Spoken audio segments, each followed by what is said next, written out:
अब तुझे मुझ बूढ़ी पर बिल्कुल भी तरस नहीं आता ना।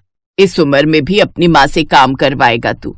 कब से कह रही हूँ ब्याह कर ले, लेकिन तू है कि सुनने को तैयार ही नहीं है। माँ, मैं भी तुमसे कितनी बार कह चुका हूँ कि कौन लड़की अंडे बेचने वाली से शादी करेगी।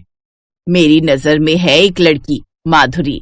दिखने में भी खूबसूरत है और अंडे खाने की भी शौकीन है, तो वो तुझसे शादी के लिए जरूर तैयार हो जाएगी।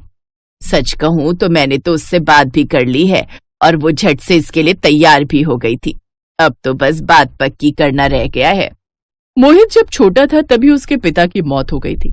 उधर माधुरी अंडे की बेहद ही शौकीन थी, इसलिए उसने झट से इस रिश्ते के लिए हाँ कर दी। बस माँ, अब तो जल्दी से मेरा रिश्ता पक्का कर दो। मैं फिर कहती हूँ एक बार सोच ले, लड़का अंडे का काम करता है, लोग क्या कहेंगे। लोगों से मुझे क्या लेना देना माँ, मुझे उनकी परवाह नहीं। मैं बस इतना जानती हूँ कि अब तुम मेरा उससे ब्याह पक्का कर दो और मुझे तो इस काम में कोई बुराई नजर नहीं आती। फिर माधुरी की मर्जी के आगे उसकी माँ की भी नहीं चलती और वो उन दोनों की शादी करवा देती है।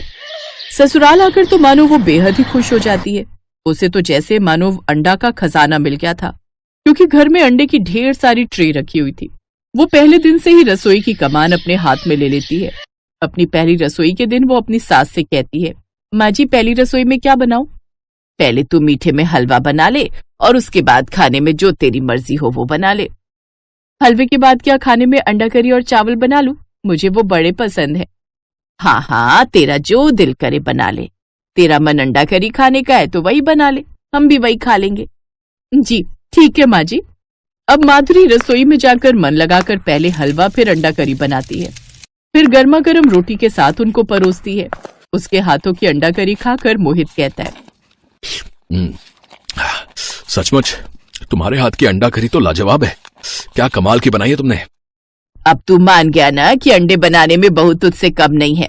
मैं तो कहती हूँ तू इससे अंडा करी और चावल बनाना सीख ले। उस दिन सबने माधुरी की बनाई हुई अंडा करी खाई और उसकी खूब तारीफ की। लेकिन माधुरी थी कि उसे तो रोज ही अंडा करी खाने की आदत थी, लेकिन वो अपनी आदत से कैसे बाज आती। उसने अपनी सास से अगले दिन फिर अंडा करी बनाने की बात कही तो सास ने कहा, बहू तुझे अंडा करी चावल खाने का मन है तो तू खा ले, मैं और मोहित तो ये रोज रोज नहीं खा सकते। ऐसा कर तू अपने लिए अंडा करी बना ले, लेकिन हमारे लिए तो तू कोई सब्जी ही बना दे। हाँ हाँ, ये ठीक रहेगा। माधुरी झट से रसोई में जाती है और अपने लिए अंडा करी और चावल बनाती है। ये क्या माधुरी, तुम फिर से अंडा करी चावल खा रही हो? अरे एक बार ये रोटी खाकर तो देखो इस सब्जी के साथ। देखो तो कितनी मजेदार सब्जी बनी है। अरे खाकर तो देखो। नहीं, मुझे सब्जी वगैरह पसंद नहीं, मैं तो अंडा करी खाऊंगी। बहू ये बात सही है कि अंडा सेहत के लिए अच्छा होता है, लेकिन हरी सब्जियां खाना भी सेहत के लिए जरूरी है। किसी भी चीज की जरूरत से ज्यादा लत लगने से वो सेहत के लिए हानिकारक भी हो सकती है। लेकिन मेरी सेहत पर तो आज तक इसका कोई बुरा असर नहीं हुआ। कितने साल हो गए मुझे ये अंडे खाते हुए। देख बहू, बड़ी होने के नाते मेरा काम था तुझे समझाना, सो मैंने समझा दिया। अब आगे तेरी तू जाने। माधुरी अपनी सास की बातों पर ध्यान नहीं देती और ना ही उसका बेटा अपनी माँ की बातों पर ध्यान देता है। अब तो जैसे माधुरी की मौज हो गई, उसे कोई रोकने टोकने वाला नहीं था। अब वो रोज अंडा करी बनाकर खाती। शुक्रिया भगवान, तूने मुझे ऐसा ससुराल दिया जहाँ मेरी मौज है। मुझे यहाँ रोज अंडा करी खाने वाला ससुराल मिल गया। लेकिन कहते हैं ना, अति किसी भी चीज की हद से ज्यादा हो जाए तो बहुत बुरी होती है। वैसे भी आदमी को सेहतमंद रहने के लिए संतुलित आहार की जरूरत होती है, और संतुलित आहार का मतलब होता है हरी सब्जियां, दाल, दूध, फल, अंडा आदि सब शामिल होना। लेकिन माधुरी थी जो कि बस अंडे ही अंडे खाती थी, जिस वजह से उसका वजन भी अब दिन पर दिन बढ़ने लगता है। उसका बढ़ता वजन देखकर उसका पति उससे कहता है, माधुरी मैं तुम्हें अंडे खाने से मना नहीं कर रहा, लेकिन रोज रोज अंडा खाने की जगह तुम कुछ और भी तो खा लिया करो ना। हर रोज अंडे खाने की वजह से तुम दिन पर दिन मोटी होती जा रही हो। लेकिन माधुरी अपने पति की बात भी नहीं सुनती और वो लगातार अंडे खाना जारी रखती है। उससे कई बीमारियां भी लग जाती हैं। उससे उठना, बैठना और काम करना मुश्किल हो जाता है। उसकी ऐसी हालत देख मोहित उसे अस्पताल ले जाता है। देखिए, अंडे जरूर सेहत बनाते हैं, जब साथ में आप दूध, फल, सब्जियां आदि भी खाएं। इसलिए आपको जल्द से जल्द अंडा खाना छोड़ना होगा, नहीं तो आपको काफी सारी बीमारियां घेर लेंगी, जिसके बाद आपका इलाज करना मुश्किल हो जाएगा। ठीक है डॉक्टर, आपके कहने पर मैं अंडा करी खाना छोड़ देती हूँ, लेकिन मैं एक बात कहना चाहती हूँ कि मैं अंडा करी बहुत अच्छा बनाती हूँ। क्या आप मेरे हाथ की अंडा करी खाना चाहेंगे? हाँ जरूर, लेकिन जब तुम पूरी तरह ठीक हो जाओगी तब। ठीक है डॉक्टर साहब, मुझे मंजूर है। अब डॉक्टर की सलाह अनुसार माधुरी अंडा खाना बहुत ही कम कर देती है। अब वो महीने में 1-2 बार ही अंडा खाती, साथ ही डॉक्टर की दवाइयां खाकर वो पूरी तरह ठीक हो जाती है। फिर एक रोज माधुरी डॉक्टर को अपने हाथों से अंडा करी बनाकर देती है। उसके हाथों की अंडा करी डॉक्टर को भी बड़ी पसंद आती है। अरे वाह माधुरी, तुम तो बहुत ही अच्छी अंडा करी बनाती हो। अगर तुम भी अपने पति के साथ मिलकर अंडा करी बनाकर बेचो तो देखना, तुम लोग भी खूब कमाई करोगे। ये आइडिया माधुरी को बड़ा अच्छा लगता है और अब वो भी अपने पति के साथ उसके ठेले पर अंडा करी बनाकर बेचती है, जिससे वो अब खूब कमाई करते हैं और वो अब खुशी खुशी एक साथ रहते हैं। नानकपुर गांव में आरती नाम की औरत रहती थी। वो गांव में लोगों के शादी ब्याह में जाकर खाना बनाया करती थी। आरती की एक 13 साल की बेटी शालू थी। आरती अपनी बेटी को पढ़ा लिखा कर कुछ बड़ा बनते देखना चाहती थी, इसलिए वो दिन रात मेहनत किया करती थी। एक रोज, आ गई माँ तुम? हाँ शालू, लेकिन आजकल शादियां नहीं है तो कहीं भी कोई काम ही नहीं मिला। कोई बात नहीं माँ, आप हाफ रही हो, पहले बैठ जाओ और थोड़ा आराम कर लो। सुबह की निकली हुई हो, अब थक गई होंगी, मैं आपके लिए पानी लेकर आती हूँ। पानी पिलाने के बाद शालू रसोई में जाती है और खाने की प्लेट लेकर बाहर आती है। भूल जाओगे सारे गम जब खाओगे शालू के हाथों के अंडा चावल। खाना देख आरती गुस्से में आ जाती है। क्या चाहती है तू शालू? इस घर में एक और नौकर? मैं पैसे जोड़ती हूँ कि तुझे ग्रेजुएट बना सकूं, लेकिन एक तू है कि जिसके हाथों से करछी बेलन छूटने का नाम ही नहीं ले रहा। क्या हुआ माँ? तुझसे कितनी बार कहा है कि तू बस अपनी पढ़ाई पर ध्यान दे, घर के ये सब काम रहने दिया कर। सॉरी माँ, मुझे लगा आप थकी होंगी तो आज मैं ही खाना बनाकर रख दूं। मेरी बच्ची अपनी माँ का कितना ख्याल रखती है। चल अब जल्दी से खाना खा लेते हैं। अगली सुबह आरती शालू से कहती है, अरे शालू, आज तुम्हारे स्कूल की छुट्टी है ना, तो तुम घर पर ही रहना और घर का ख्याल रखना। ठीक है माँ, लेकिन तुम कहाँ जा रही हो? आज फिर काम ढूंढने जाती हूँ, शायद कहीं खाना बनाने का कोई काम मिल जाए। ये कहकर आरती काम की तलाश में निकल जाती है। ये सब क्या हो रहा है और क्यों?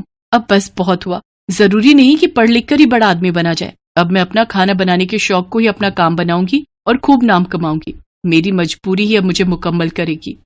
शाम को जब आरती फिर खाली हाथ घर आती है तो शालू अपनी माँ से कहती है, माँ, आपने जो मेरी शादी के लिए थोड़े पैसे जोड़कर रखे हैं, क्यों ना हम उन पैसों से एक ढाबा शुरू करें? आप भी कब तक क्यों लोगों के घरों में जाकर खाना बनाने का काम करती रहेंगी? जो मेहनत हम दूसरों के लिए करते हैं वो मेहनत हम क्यों ना खुद के लिए करें। हम दोनों मिलकर उसको एक मुकाम तक लेकर जाएंगे। एक छोटी सी दुकान को बड़े से होटल में बदलना है मुझे। ना बाबा ना, लोग क्या कहेंगे कि बेटी के पैसों को खाकर ढाबा खोला इसने। मैं तो कहीं मुंह दिखाने लायक नहीं रहूंगी, और गांव में तो वैसे भी 2 ढाबे वाले हैं ही, फिर लोग अपने ढाबे पर ही क्यों आएंगे? माँ, तू समाज और लोगों के बारे में कितना सोचती है। लोग हमें खाने को नहीं दे रहे हैं, और रही उन 2 ढाबों की बात, तो उनको दाल चावल के अलावा बनाना ही क्या आता है। हम अपने हाथों के हुनर से इतना लाजवाब और स्वादिष्ट खाना बनाएंगे कि सबका मन जीत लेंगे, और फिर तुम देखना सब ग्राहक अपने ही ढाबे पर आएंगे खाने। हाँ हाँ ठीक है, पर तू साथ में अपनी पढ़ाई पर भी ध्यान देना।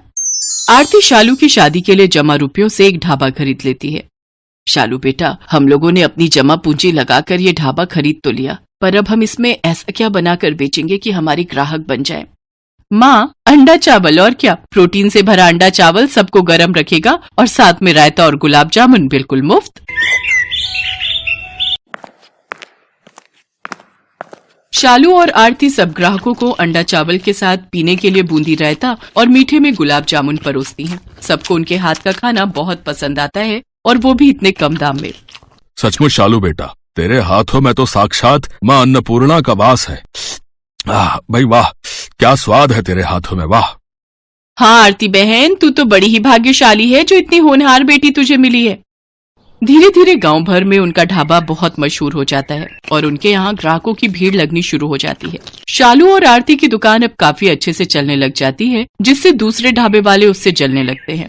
उसकी सफलता देख बगल के ढाबे वाला मंगत राम कहता है, इन माँ बेटी ने मिलकर हमारे काम की वाट लगा रखी है। लगता है इन दोनों को मजा चखाना ही पड़ेगा। अगले दिन मंगत राम ने अपने 2 गुंडों जग्गू और कालू को शालू के ढाबे पर भेज दिया, जहां पहुंचकर वो दोनों शालू की माँ आरती से बदतमीजी करने लगते हैं और कहते हैं, अरे सुनो छमिया, अगर तूने जल्द से जल्द इस ढाबे को बंद नहीं किया ना तो इसका अंजाम बहुत बुरा होगा बे। ये सब क्या बेकार की हरकत है? मालिक का कहना है कि ये ढाबा तुम जल्द बंद कर दो, समझे? नहीं तो आगे का अंजाम तो तुम दोनों जानते ही हो। अपनी ये धमकी किसी और को जाकर देना, वरना एक ऐसा थप्पड़ पड़ेगा ना जग्गू। और कालू कौन है ये कोई पहचान भी नहीं पाएगा। रुको, अभी पुलिस को फोन लगाकर तुम दोनों की हेकड़ी निकालती हूँ। चल चल कालू, ये लड़की नहीं सचमुच में आफत की पुड़िया है। क्यों तू इन गुंडों से उलझती है? अगर इन्हें इनकी सही जगह ना दिखाओ ना माँ, तो ये सिर पर चढ़ जाते हैं। जग्गू और कालू ये सारी बात जाकर मंगत राम को बताते हैं, पर मंगत राम आखिर कहाँ शांत बैठने वाला था। उसे एक चाल सूझती है और वो कुछ अंडे के आकार के पत्थर लेता है और उन्हें सफेद रंग से पेंट कर देता है, और फिर आधी रात को जाकर शालू के ढाबे में अंडों की जगह उन्हें रख देता है। अगले दिन जब आरती और शालू अंडा चावल बनाने की तैयारी कर रही होती हैं, तभी शालू की नजर उन अंडों पर जाती है। ये कैसे अंडे हैं जो इतने भारी हैं? अरे इसमें से तो रंग निकल रहा है। ये क्या? ये तो पत्थर है मम्मी। ये जरूर उस मंगत का काम होगा। वो तो अच्छा है कि तू बिना जांचे परखे कोई काम नहीं करती, वरना जाने क्या होता आज। अब तो हद ही हो गई मम्मी। अब आज रात को अपने इस ढाबे की रखवाली मैं खुद करूंगी और उस मंगत राम का ढाबा तो मैं बंद करवाऊंगी। उधर मंगत राम कब से किसी हलचल के इंतजार में बैठा था। ये अभी तक उनके ढाबे में कोई हंगामा क्यों नहीं हुआ? लगता है अंडे ठीक से अभी उबले नहीं। तभी मंगत राम शालू के ढाबे पर जाकर देखता है कि सभी लोग आराम से खाना खा रहे होते हैं। वो छुपते छुपाते एक ग्राहक से पूछता है, तुम्हें यहाँ का खाना कैसा लगा? क्या कुछ अजीब नहीं है क्या? अरे नहीं भाई, ये खाना तो बल्कि बहुत स्वादिष्ट है। आहा, अब ऐसा कैसे हो सकता है? लगता है तरकीब फेल हो गई। कोई नहीं, आज कोई नई तरकीब आजमाऊंगा। शाम को मंगत राम सफेद कंकड़ लेकर शालू के ढाबे में जाता है। आज तो ये सफेद कंकड़ चावल में मिला दूंगा, फिर देखता हूँ कैसे चलता है इन माँ बेटी का ढाबा। वहीं शालू और आरती छुपकर ये सब देख रही होती हैं। वो जैसे ही चावल में कंकड़ मिलाने लगता है तो शालू और आरती उसे रंगे हाथ पकड़ लेती है। साथ ही शालू इस सारी हरकत को अपने फोन में रिकॉर्ड कर लेती है और पुलिस को फोन कर उसे वहां बुला लेती है। मंगत चाचा, अगर कंपटीशन करना ही है तो सामने आकर करो। अगर इस तरह के काम करोगे तो फिर तो जेल की हवा खानी ही पड़ेगी। इसके बाद शालू और आरती अगले दिन से फिर से अपने काम धंधों में लग जाते हैं। कुछ दिनों बाद उनके गांव में एक फूड कंपटीशन होता है, जिसमें जीतने वाले को 5 लाख इनाम देने की घोषणा होती है। शालू भी उस प्रतियोगिता में हिस्सा लेती है और वो अपने अंडा चावल की रेसिपी वहां पर बनाती है। इतने बड़े कंपटीशन को जीतने के लिए आपने इतनी साधारण सी डिश को क्यों चुना? आपको एक बार भी नहीं लगा कि आप रिजेक्ट हो सकती हैं? नहीं साहब, ये अंडा चावल ही मेरा घर चलाता है और इसकी वजह से ही मेरा ढाबा गांव भर में फेमस है, इसलिए मैंने यही बनाना उचित समझा। जजेस जब वो अंडा चावल टेस्ट करते हैं तो उन्हें खाकर हैरान रह जाते हैं। उन्होंने जिसे बहुत साधारण डिश समझा था वो बहुत ही लाजवाब होती है। वाह, इतना यमी अंडा चावल मैंने आज तक नहीं खाया। क्या आप अंडा चावल की ये रेसिपी मेरे साथ शेयर करेंगे? मैं इसे अपने होटल में अप्लाई करना चाहता हूँ। एंड यू डोंट वरी, इनाम के साथ साथ इस रेसिपी को शेयर करने के लिए मैं आपको अलग से पेमेंट करूंगा। जी जरूर सर, ये तो मेरे लिए खुशी की बात होगी जो इतने बड़े होटल में मेरी रेसिपी के अंडा चावल बनेंगे। शालू ये कंपटीशन जीत जाती है और अब उसका ढाबा और भी अच्छा चलने लगता है। आरती और शालू के दिन बदल जाते हैं और अब वो उसी गांव में खुद का बड़ा सा होटल खोल लेती है और उसमें अपना अंडा चावल की डिश को उस होटल की स्पेशलिटी के तौर पर रखती है। धीरे धीरे शहरों से टूरिस्ट आकर उसके होटल में ठहरने लगते हैं और उसके यहाँ का फेमस अंडा चावल खाते हैं। साथ ही वो अपने होटल के खाने के रेट भी बड़े ही साधारण रखती है, जिससे कि टूरिस्टों के साथ साथ गांव वाले भी उसके अंडे चावल का स्वाद चख सके। इस तरह शालू और आरती अपने होटल को बड़े ही अच्छे ढंग से चलाती हैं। साथ ही शालू अपनी पढ़ाई पर भी पूरा ध्यान देकर क्लास में अच्छे नंबरों से पास होती है।